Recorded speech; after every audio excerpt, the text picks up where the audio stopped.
Hello, my dear folks. Welcome to the show Jack Xiao on the East West Show with G&E TV.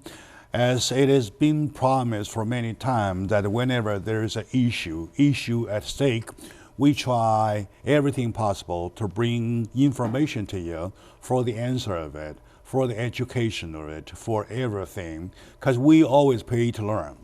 Right now, regarding the issue between the government, namely FBI, and the private factor, namely Apple, over the issue of going through the back door of the decoding thing, with a court order, with everything, with a refusal of Mr. Cook on both sides, things were kind of like in a tie. So it was as of yesterday, we heard about the third party, quote unquote, solution to get to through the back door by the FBI part. And, so that the issue is no longer there. Now, we do not do news. My audience know that. We let the news do the news way. Let the news people do that. At this show, we try to find answers. We try to learn from every instant. So when the news might be over, the issue, the argument might be over, however, what's in it needs to be learned. So to get to that point, I have the pleasure today of have my good friend, big friend, super lawyer, Paul Chen, visiting us to shed light on this issue. Paul, very welcome to the show. Hello, Jack. All right, good. I know that lots of people in Southern California know you, know your name. If you drive on I-10, you see the big board with your handsome picture. That's very all sweet, above you. That's very sweet. That's Paul Chen. Paul Chen has been a famous attorney, and he's now the super lawyer of Southern California. And he is one of the very, very outstanding, very elite in the business. And yet he has the love to the community. That's why he is here to shed his light. Right?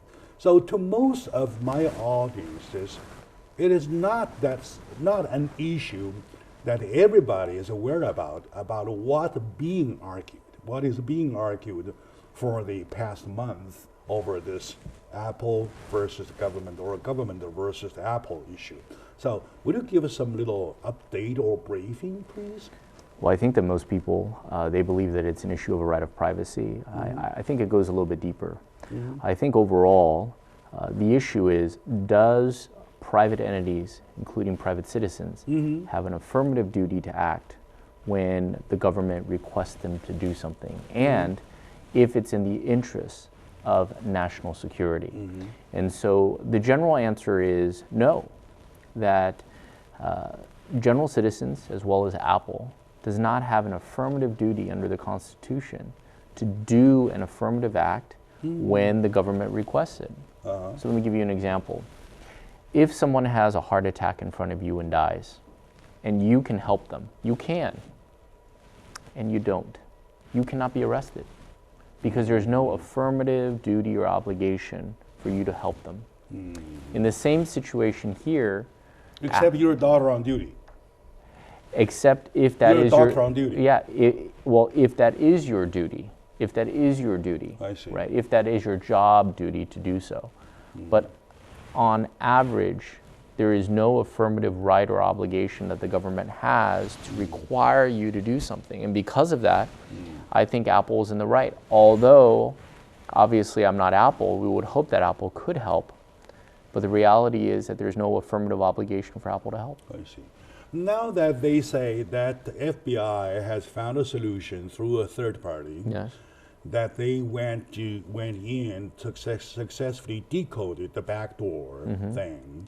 So could that be true or could that be totally a lie because of the take that you made in your statement, because the tide is so kind of a 50-50, so they back up.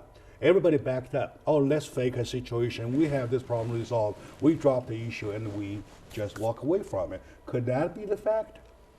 Well, I think that Apple now is kind of backpedaling a little bit. They have said that they are unable to access their own software. They've made it that way. And they said that even if they could, they wouldn't help. Now Apple's put in a situation where They are now being called out by the government and saying your software is unstable, it's really not safe. And so is there a bluffing situation going on? There could be. Do I think the government is interested in bluffing Apple? I don't know. But what I do know is that could there be a situation? The answer is yes, of course it could be. And I read your post last night on WeChat talking about the consequences of having the third party resolve the problem, quote unquote, Yes. right? So can you share your thoughts with my audience about that issue? There also, you mentioned something about, what is it, equality something, what's the term? So please. Well, you know, I mean, the issue with the third party is when there is issues of national security, that you really don't want third parties involved. It's going to complicate the issue, it's going to make the situation unsafe, and frankly, third parties really don't care as much as the US government about security of its citizens, because the citizens really are really in the protection of the United States government. So the question becomes, if we bring in a third party to be able to access this information, are they going to do it safely? And the reality is that even if at the top echelons of government, if the president can make a decision and 5 minutes later it's out on Twitter, how much more would safety issues and safety concerns come out and the lack of protection come out? And so that's going to ultimately not be a decision or a consequence that occurs now. It's going to occur very much in the future. But the reality is that that's something that we have to look at. We have to understand that this could be a very serious situation going forward. And there is also talking about the, if there is a solution, that solution is called to be shared between the third party and Apple, because this is something of a public access, they want to fix it. That was what stated in your article of the post. Can you explain that? Yeah, I mean, there could be now a very difficult situation is this public information? And Apple now, one of the reasons why it's backpedaling is because if there is a way to access Apple's trade secret, because Apple was not the one to access it, and the third party was. And because the third party works for the government and the government works for the people, in essence, is the accessibility, the software program, now one of public record? And if it is one of public record, then Apple no longer has a trade secret. It must now realize that it no longer has the confidential information that it originally wanted. So some people are saying that if it is true, Apple has made a fatal mistake. The fatal mistake being that they really should have taken the initiative. They really should have gotten it done. If they knew the government was pursuing other angles, they should have taken that and went in front of the government and said that we'll provide the information to you, at least in a limited fashion. So for some people, they're saying Apple is now in a lose-lose situation. They lose if they give it now because the government said, well, I already have it. They lose if they don't give it because now the information obtained from a third party is now one of public record and public accessibility. On the other hand, though, it's my back door. You went in. So do we have a case? I mean, does Apple have a case to sue the government? You know, Apple does have a case. And the reality is Apple has a case because it has proprietary information in which they have said that this is inaccessible, and now you have essentially committed. Now, this won't be international, but it's almost national espionage. You have gone in, you have accessed my software, and although the United States government, has done so, if it was another company, for example, let's say it was Samsung. If Samsung went in, hacked into Apple software, made a public record, they could be sued, and in fact, the national government may go after Samsung for espionage. And yet, when the U.S. government does it, it's okay. So it's a very difficult issue. It's very intricate, very involved with many sub-issues and subplots in there. I mean, instead of taking a law perspective, let me take an everyday life perspective. Say my door is locked, and you come in decoding my key, my lock. Yes. And you should, one, let me know how you did it, and two, notify me that your door is not safe. So give me a chance to fix my door. Sure. Am I right? No, absolutely. And then for the fact that you invaded my back door without my permit, so I can put you to court. I mean that's a good way to put it. I mean, I think you've summarized it well. If someone has trespassed onto your goods, your chattel, your software, your confidential information, your private records, of course you can be able to sue.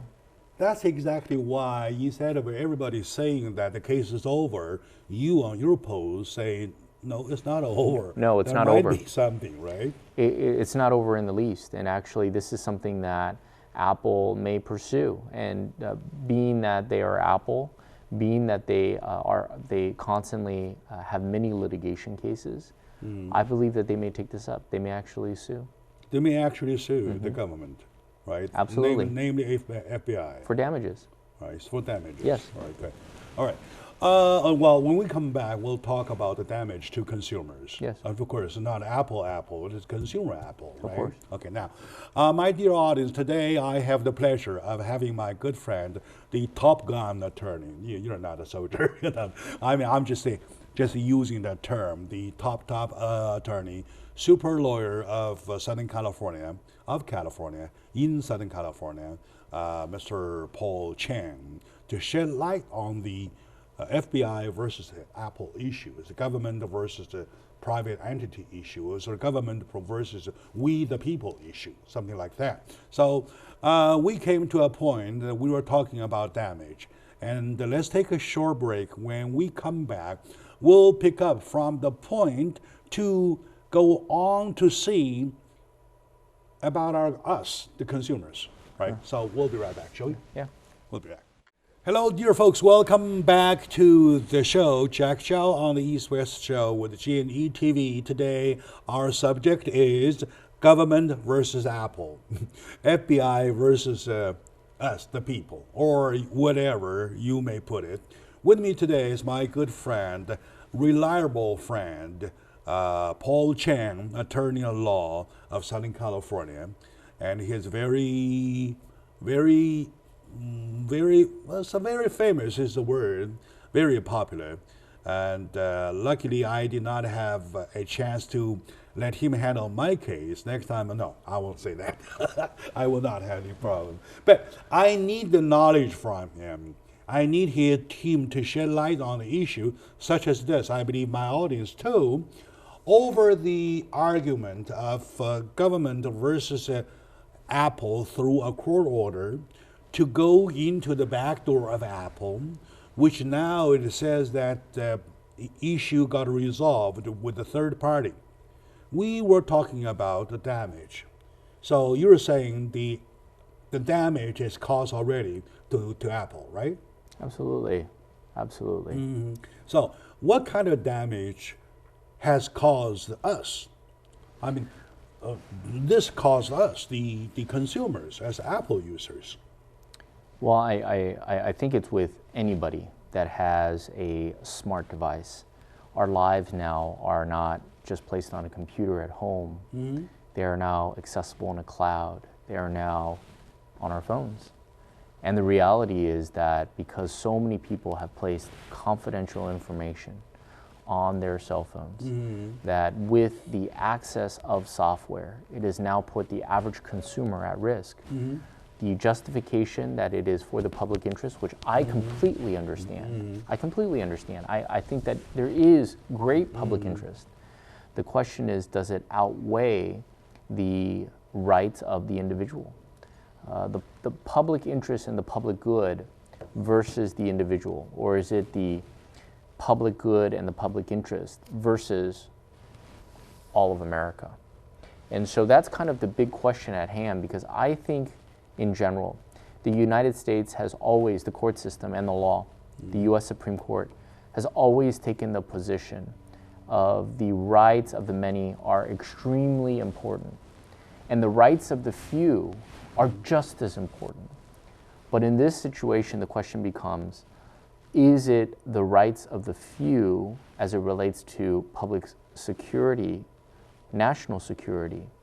Is it the rights of a few, or is it the rights of the many? And I think that the U.S. Supreme Court needs to take this up. This is a very serious issue, because as technology evolves, as people evolve, as information is stored away, is now placed into the cloud, how accessible is this information going to be? And if it's truly accessible, is the government able to tap in whenever they want to? The government is obviously going to say that it is a unique situation. It is a singular situation in which there is no need to access again. But I think that history shows that once the government is able to squeeze through one small door, they will do so again with the same justification, whether it's right or wrong. And you know, unfortunately in this situation, there is no right and wrong. It's both right and wrong. To access it will help many, many people. To access it will also hurt all of us as well. So it's right and wrong. We may all recall during the war, there was the wiretapping issues. There's still wiretapping going on. Now, can we say it is the continuation, or it's going on an even stronger or larger magnitude? Well, I think the issue of wiretapping is one that whether you're a Republican or you're a Democrat, you are very concerned with. How far can the government go in which to access information for purposes of national security? And there are many people that say that the government has already gone too far under every president, that the government has taken that information. And, you know, essentially when they wiretap you, they're not wiretapping you for 3 minutes that they think you're talking about, something dealing with Al Qaeda. They're wiretapping you over weeks, over months. And so they're tapping into your personal life for purposes of national security. So the answer becomes, is that legal? Is that reasonable? I think many attorneys have taken the position that the government has gone too far. I think the public didn't understand. The issue of national security is so important. It is so relevant to so many people. But as attorneys, I think that what we are the guards. We must stand at the door and we must say that we must be careful. We must protect the rights of ordinary citizens. You know, unfortunately, we're in a situation right now where we believe that wiretapping is too broad, and we think it will continue. Yeah, back 10 years ago, when we were talking about wiretapping, we were talking about the tap over your cell phones or something like that. And people were shocked. Now it's everything. Yeah, now it's everything. People were shocked back then. Your WeChat, your Twitter, your Facebook, your everything. Government's fast. I mean, if you think that you can be able to talk about cheating on your spouse or stealing some money at work or doing those things, and you think it's being done on WeChat, government already knows about WeChat, they already know what you're doing. I see. And it's frightening. Okay, back a little bit, okay? Yeah, There's another saying, okay, take it easy. The government is only interested in those hot issues, such as you say something related to national security. Other than that, as how many women you have, who you sleep with last night, they don't even care. That's what they say. That's what they say. That's what they say. Could that be the fact, the number one question? Number two question, whatever I say within that category, could that be held as something going against me? Well, look, I mean, they say that, but that's not the point. The point is not necessarily what you say. The point is they shouldn't be involved in your life, period. And that's the big concern, I think, of being in America. The government should not be involved in our ordinary life. So I have a joke. This is what I do. I call up my friend, who's also an attorney, and I begin saying all the words that I think the FBI is interested in. I say FBI, CIA, Al Qaeda, right? Child pornography. I just say a list of words, and he gets so scared on the phone. I begin to laugh. I think it's hilarious. But he's actually frightened because those words actually trigger an audit in which people can listen in on our conversation. And you know, that's so. So is that a test that you made or what? No, it's just. I mean, it's just hilarious because I mean, they're essentially monitoring hundreds of thousands, millions of people on their cell phone and communicating on a daily basis. I see. So what I do is I call him and I just start saying all these random things that I think the government's going to pick up. And he's really scared. He said, hey. What if they do pick up? But the thing is, why should they care? Why should the government care about what I joke around about with my friend? And that's the difficulty about the laws in this area, is that you push for national security, you lessen the rights of the individual to freely say what they want to say, because the right of free speech is free speech. I could talk about everything illegal on a daily basis. If I don't do it, that's free speech. And so one of the fundamentals of being in America, which is the right to speak whatever you want, should not be impeded as a right of an American.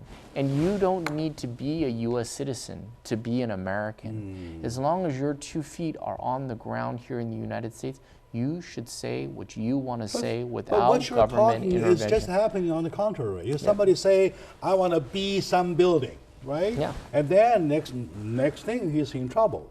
So he doesn't actually do it, he just said it. See, that's the funny thing. Now you're saying be some building. The reality is it's bombing a building, right? Yeah. Now if you're talking to your friend and you say, I hate that place, I want to bomb that place, right?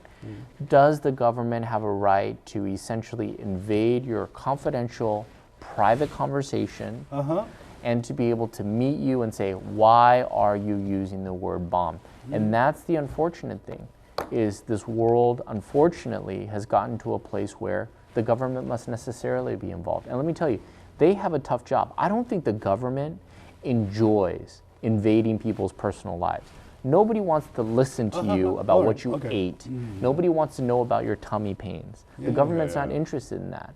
But unfortunately, they have to invade private lives to protect private citizens, and that's just the unfortunate thing. They're doing their job. But the question is that, do I have to interfere you while doing my job?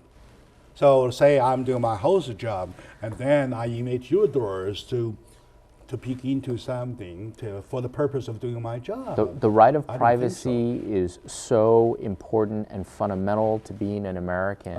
And it's so unfortunate that we have people outside of this country and inside our country that are seeking to hurt American citizens, such that we have to give up our rights as Americans to allow the government to invade to protect us. And that's the world that we live in now. All right. So let's take a very short moment now. We come back, we'll continue from the war point. I'm so lucky, we're so lucky that we have Paul Chan, super lawyer of California, here shedding lights on this issue, which is a very, very hardcore issue, I would say. Have everybody at stake. We're talking about our rights versus so-called war, necessity, war call for, so on and so forth. Let's take a short moment out. When we come back, action. Hello, dear folks. Welcome back, my dear fellow Americans.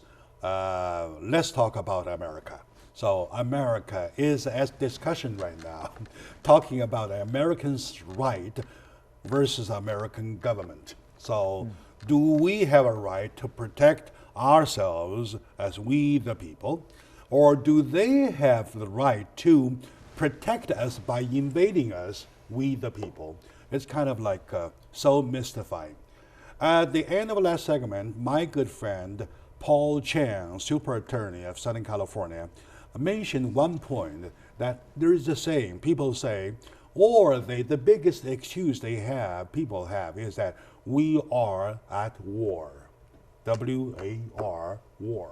So there is a saying about that. As a matter of fact, I really have this note on my chart saying that war, how do we define war, and how do we define freedom of speech or freedom of whatever the Constitution vests in us, even at time of war, please? Well, I mean, here's the difficulty about being the greatest nation in the entire world, that even being the greatest nation in the entire world, during times of war, make mistakes. For example, the internment of Japanese Americans during World War II. Tens of thousands of people that were carted away, their lives completely destroyed for being an American. Segregated. Segregated, and essentially trampled upon by the American government, even though they were Americans. And so the question being that these citizens, U.S. citizens during World War II, they were segregated and moved on to no different, in my opinion, than many of the concentration camps. And I say this with the understanding that it was much worse in Europe. But at the same time, you see these two segregated groups of people. And it's unfortunate because war does that.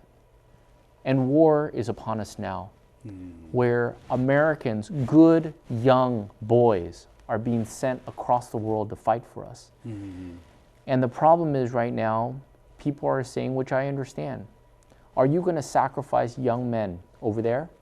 Or are you just going to sacrifice your 10 minutes of conversation a day here in the United States by allowing the United States government to listen to your conversations, to access your personal information, to look at your nude photos on the iCloud? All right.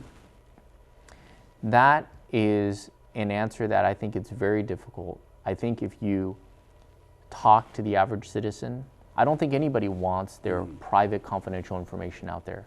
But at the same time, I don't think anybody cheers when there's a fallen soldier or any person for that matter that's defending them. But ultimately the question still has to be, what is your right as a U.S. citizen?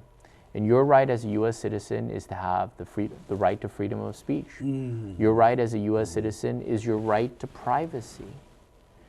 And therefore, because there is a right to privacy, there is a right to freedom of speech, no matter how difficult it is, we must protect that, because that makes us the greatest country in the world.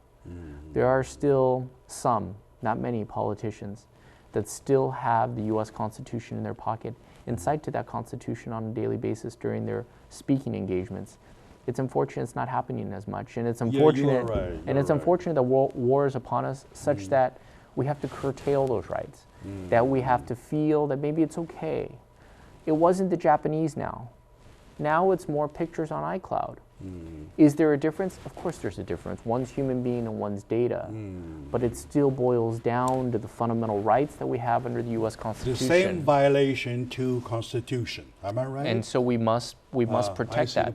If it's a violation of the U.S. Constitution, we must protect those rights no matter how difficult they are, so that we don't put ourselves into a situation where we're clearly crossing it. All of the debates and all the arguments are always based upon ambiguity and vagueness. So it all depends on what kind of elevation you're talking about, the quote-unquote mistakes, right? If you really take a constitutional perspective, you're talking about, and if I try to understand you better though, the camp, the Japanese camp, the concentration, the segregation during that war was number one against the law, against the Constitution. Oh, absolutely. All right? Yes. Now the invasion to your privacy is the same kind of invasion, only in a different way. Well, I mean, let's just put it bluntly. It was incarceration. The Japanese were incarcerated during World War II without doing anything wrong. Incarceration, better, for better, yes. Right, let's just be blunt and let's just talk about the situation for what it is. And so an incarcerated individual that has not violated the law, that is completely illegal. So the justification that was made is that it was made for national security. So people now are using the same arguments. Now, they're saying that your data, you, are not as important because of national security. And the question ultimately becomes, is it true? Is it right? Because the argument's going to be, if you didn't do anything wrong, you shouldn't be worried about the government looking over your back. But the question isn't not what you're doing right or wrong. The question is, can the government actually view it, listen to it, see it? And the answer should be, for many people, no. But on the other hand, for many people, the answer is yes. Yeah. Let's look at at people, at reality, right? So here's the whole population we're talking about. There are a few little part bad guys. There is a little part very few of the super squeaky clean guys. Sure. Okay, among those, you're talking about average Joes. Average Joes, average Janice, or whoever, right? Right. So they might not be bad guys. They are not heroes. Okay, they might watch something they're not supposed to watch last night, and they were conducting a conversation which you were not supposed to do, not right. And could those things be held against ourselves when time is necessary? Well, many people are saying yes. Many people are saying yes. Many people are saying that this Apple case is just the bare minimum of what we're going to see over the next 20, 30, 40 years. Because the information that is stored within our phones, the information that is stored on the cloud, the information that is stored throughout all of these data centers should now be accessible to the government for purposes of national security. And so I think people should be taking this case seriously. People should be looking at this case much more seriously than they are. They're looking at it from a standpoint of, I don't want my text message to X person. Exactly. It's not that. It's not that. What Apple is doing is, and the average person couldn't do this, Apple is saying that the rights of private citizens are too high even for purposes of national security.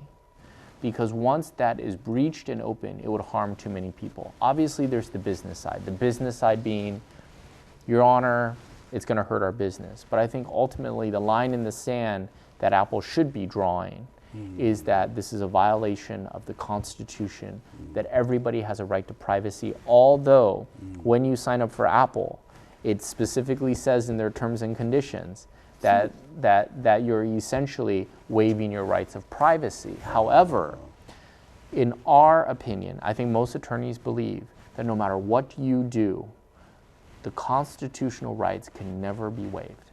And because constitutional rights can never be waived, Apple has an affirmative obligation to protect its data because it's protecting Americans. Under the bright sunlight, and the constitutional right is taken. So that's what's happening. Well, everybody say yes, constitutional right is not to be waived. Yes, we confirm that, right? And then what's happening just on the contrary, and both seems to be legit. So that's the problem. The problem is both of them are legitimate. If it was illegitimate, it wouldn't be difficult, right? It's not, that's the difficult thing is that Apple is making the situation from a singular access point to one of millions, to all of us. The government is saying that this is a singular issue, one phone. We will destroy the accessibility point after one phone. Apple says that's not possible. Yeah. Okay, all right. Okay. Anyway, I'll give you, that's too technical. I'll give you another example or another instance which I read on the news to see if they're related. Yes. At the U.S. Custom, when entering, going through the process, somebody's cell phone was checked. On the cell phone, there was some kind of conversation. Well, because of conversation and some pictures, and some of the what do you call expressions, some of them were picked up as not proper. So the person was refused to be entered and then sent back home. So is that legal? Well, is that legitimate? Okay, so here's the problem. The U.S. government, at least the court system, has taken a position. It's very unique. That discrimination is allowed if you have not properly been admitted into the United States. I see. So at the border, you are not technically admitted. So at the airport, if you are a non-U.S. citizen, at the airport, you are technically not on U.S. soil, if that makes any sense.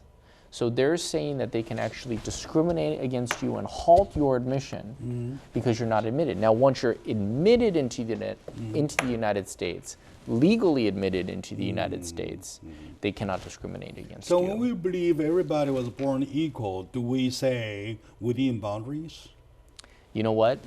The U.S. Constitution should be changed because we are all born equal and free, but it should be born equal and free for only Americans. Only American within the territory. Only Americans or people within its territories. Right, that's what I think it should be amended to be. And then our Constitution should have been changed several times every time we took over another piece of land. Right? Maybe. For example, prior to 1851, California wasn't even in the United States. No, it was not. So, and then should the Constitution be written that way, though, we should constantly keep stretching the Constitution to cover, okay, here's one more piece, here's another piece, which is almost a joke. No. All right, my good friend. Today, we have my good friend, Paul Chen, super attorney, super lawyer of California, shed lights on this issue. Of course, the news is over. They say, okay, the argument is over. Thank God it's a peaceful resolution, so on and so forth. We do not take that way. We want to go deeper. Something profoundly hidden in it needs to be discussed. That's why we have Paul here. Thank you, Paul. We'll take a short moment now. When we come back, we'll just bring the audience to commercial perspective. So we know that Apple has lots of trust by the consumers. Mm-hmm. Do they still? Right? No. So we'll be right back, please. Hello, my dear friends, dear fellow Americans. Welcome back to the shows. Today we're talking about the subject of government versus Apple, namely FBI versus the backdoor of the decoding situation, which was ordered by the court, U.S. court, which was refused by Apple. Now they say there's a solution made by the third party to going into the door without having to bother Apple. Well, we don't know yet. According to our guest today, Paul Chen, it is not over yet. There should be some consequences that people have to face, Apple have to face, the government have to face, we have to deal with, right? Absolutely. Now, let that take care of themselves. Let's move on to consumers. Sure. We know before this incident, we were benighted about the danger existed. Now that we know Apple is not safe, can be intruded. So do Apple still have the confidence of consumers? Well, I think from a marketing perspective, Apple still dominates the industry. Mm-hmm. I think that the average consumer realizes that there is some accessibility to their data, although people aren't comfortable with it. And I think overall, Apple will still win the day in terms of consumer confidence. So you don't think that there's a damage there to the consumer confidence? I think there is damage to consumer confidence, but I believe that Apple will still win the day by making sure that it achieves global domination. By making sure that its products still meet the highest standards. That's Apple products in general are expensive for a reason. They are purchased for a reason. They're stable for a reason. And we always realize there are competitors out there amongst those, say, HTC. Of course. Even Huawei is really huge right now. Yeah. In China, that's the number one brand. Yeah, number one brand, right? So, in order to get to the market share, though, there's lots of espionage to talk about. So, could this whole thing be commercially created as espionage to destroy Apple, or to fight against Apple, or to compete about? Well, I believe that there is economic espionage on a daily basis. And unfortunately, there are people, many Asian Americans, currently committing economic espionage on behalf of other countries. That's the truth. I've seen it even in my own law office. However, the question ultimately becomes Apple. And I think that Apple will still win the day. I don't know, I doubt that the government has created a story so that it could actually access Apple to destroy Apple. But I can also be able to say that at the highest level of government, there's always theories, there's always movements to control people and control entities. It is almost a fact. Government is a symbol. Well, it's a symbol. Apple currently, from what I understand, is bigger than the entire U.S. government. It's huge. I know that. It's the largest entity in the entire world. And also, government is only a symbol that is formed by people Yes. who are convincible by lobbyists. So, could be the fact. So, people who are rich enough, or private factors who are rich enough to move around, they move things around to have somebody create an issue, and the issue was created, something like that. Well, I mean, it is true that overall, that unfortunately, many people, many politicians are influenced by lobbyists, by people with influence, with money, with power, and that is the truth. It happens all the time. All right. Let's take another perspective. If you were Apple, though, what do you recommend Apple to do? Either to fight right immediately over the invasion, or to try to fix the back door because there is a leak there, the loophole there, obviously. So what we'll do to continue holding the consumer trust. Well, I think Apple's going to do both. I think Apple is going to fix this backdoor issue if there is one. And I think Apple will continue to fight this case for as long as it can be able to fight it, because it believes in essentially the consumer privacy issue that is entailed, which falls back into the right of privacy under the U.S. Constitution. That's what I think Apple's going to do. I think it's going to do both. All right, I know that you are handling many cases in that area, even commercially. There is conspiracy, espionage cases like that kind, and there's one of Sherry Chen, right? So, of course, luckily she was later on let go, and charge was dropped, right? So, with taking that into consideration, though, could that be a movement or something that going against either whoever? I don't know how mixed this whole thing are. Well, I mean, that's the difficulty, is that you're getting into an area where, again, in situations like this, how far can the government go? Because it does destroy lives. Every time they investigate somebody, everybody around them no longer trusts that individual. They basically just leave. And so, again, how can we be able to control the U.S. government such that it invades the rights of ordinary citizens in a reasonable and responsible way under the U.S. Constitution, which is not easy. I see. And from protection of consumers, yes, we know what's right, what's wrong so far being discussed. What's right might not be right, what's wrong might not be wrong. This is a mystifying moment at this It is very time, mystifying. right?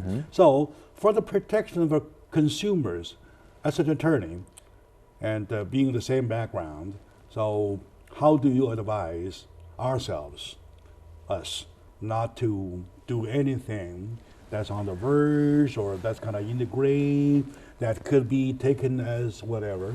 So for our protection, please.